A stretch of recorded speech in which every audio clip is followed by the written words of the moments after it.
Welcome to this explainer on Alias A.R.S. Thorne's gothic folk horror masterpiece, The Village of Mirrors at the End of the Woods. We're going to completely unpack the chilling metaphor at the very core of the story. Now, if you're familiar with Thorne's work, you know we aren't dealing with cheap jump scares here. Oh no, what we're looking at is the absolute terrifying weight of what happens when a community point-blank refuses to look at its own reflection. The truth is that monsters are not made of fang and shadow. They're made of the small agreements we make, daily, to look away. Just think about that for a second. This haunting quote hooks you immediately and drags you right into the philosophical deep end. It sets the ground rules right away. The horror here, it's entirely psychological, and it's deeply, uncomfortably social. All right, let's get into part 1, the village and the wood. Understanding the dynamic between these two locations is basically the skeleton key to the whole narrative. So picture this. You've got Mirror's End. It's a village that is utterly obsessed with curating a polite facade. It's repressive, it's hyper-concerned with appearances, and honestly, it only survives by relying entirely on peripheral vision just to avoid dealing with unpleasant truths. But then, pressing right up against its borders, literally breathing down its neck, you have the wood. And the wood is patient, it's wild, it's totally truthful, and it is ancient. It doesn't care at all about curation or keeping up appearances, it just waits. The brilliant Angela Carter quote, used as an epigraph in the book, really hits the nail on the head here. The monster is real, the monster is us dressed for church. It tells us straight up that the real threat isn't lurking out in the wild, tangled branches of the ancient forest. No, it's hiding right in plain sight, comfortably seated within a polite, strictly managed society. Moving right along to part 2, 5 testimonies, 1 girl. Things really kick into gear with what the official records call the October Disturbance. Out of nowhere, at dusk, a mysterious girl simply steps out of the wood. And she prompts 5 wildly different accounts from the villagers. Constable Creed collects these testimonies, and we quickly realize that this girl is acting as a literal mirror, reflecting everyone's deepest, most suppressed truths.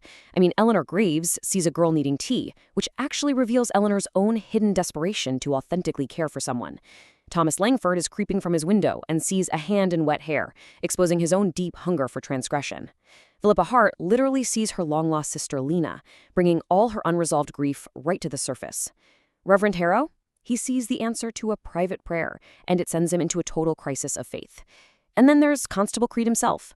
He looks at her and sees his own mother's eyes, pulling generations of guilt out into the open. So here is the absolute wild part. She isn't even a single person. She is a girl-shaped space. She's a terrifying projection made up entirely of everything Mirror's End refuses to look at directly. She is, quite literally, the wood's attempt at constructing a sentence, built block by block out of the village's collective avoidance. Which brings us to part 3, the Ashwood House Experiment. We're stepping away from the village green now and heading into the dark microcosm of a Baroque home. And its matriarch, Vivienne Ashwood. Thorne brilliantly flips the usual fairy tale tropes upside down with Vivienne. She isn't the wicked queen, and she isn't the evil witch in the gingerbread house. She actually embodies the forest itself. Just like the ancient yew trees she tends to, she looks beautiful and nourishing on the outside, giving genuine sweetness to her children. But at her center, she is completely lethal and all-consuming. Now, you might be wondering, how does she survive the incredible, suffocating weight of the environment she herself created?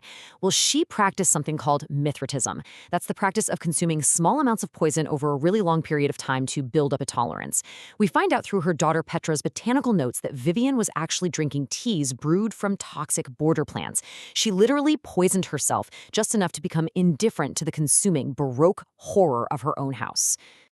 And it gets darker, because Vivienne basically runs this chilling psychological experiment on her 4 daughters, forcing each of them to develop a totally unique coping mechanism just to survive under her roof. You have Isolde, the conservator, who wraps herself up in aesthetic avoidance. Then there's Camille, the therapist, using clinical diagnoses as a shield so she doesn't actually have to feel anything. Petra becomes the botanist, meticulously collecting data and measuring the horror instead of experiencing it. But then you have Sable. Sable is the youngest, and she becomes the hinge. She's the only one who practices quiet, honest acceptance of what the house and the wood truly are. All right, let's dive into part 4, what the wood kept. The tension is peaking here as we follow Constable Samuel Creed straight into the absolute heart of the ancient forest. Creed's surreal descent starts at exactly 4 a.m. He leaves the exhausted, sleeping village behind and walks right up to the ancient mirrors standing on the tree line. As he looks into the glass, he sees a woman's hand pressing against it, but from the inside. And in this moment of profound, terrifying acceptance, he presses his own hand right through the mirror, stepping directly into the dark, living interior of the wood. Once he's inside this clearing of mirrors, he comes face to face with the reflection of his lost mother, and she finally explains the true rules of the forest. The wood does not pursue, it waits. It accepts what comes to it voluntarily, and it maintains what it receives with absolute fidelity. So, you see, the forest isn't maliciously out there stealing people. Not at all. It's just accepting the women that the village voluntarily discards for being too loud, or too truthful, or too observant. It simply takes them in and preserves their true selves safely in the dark. So what's the ultimate realization here? The wood is just a mirror, and it's asking the village to simply look. That's it. It isn't demanding sweeping reforms, and it's not trying to punish anyone. It used the girl to construct a sentence, making one ancient, simple request. Stop using your peripheral vision, and finally look at yourselves directly. And that leads us to our final section, Part 5, The Reckoning of Mirrors.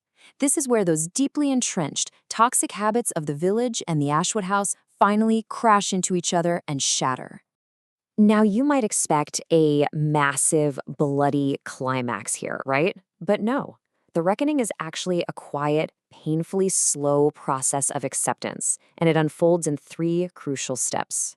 First up is acknowledgement. Eleanor Graves finally stops putting on a show and truthfully invites the girl, and really her own true desires, inside for tea. Step 2 is truth-telling.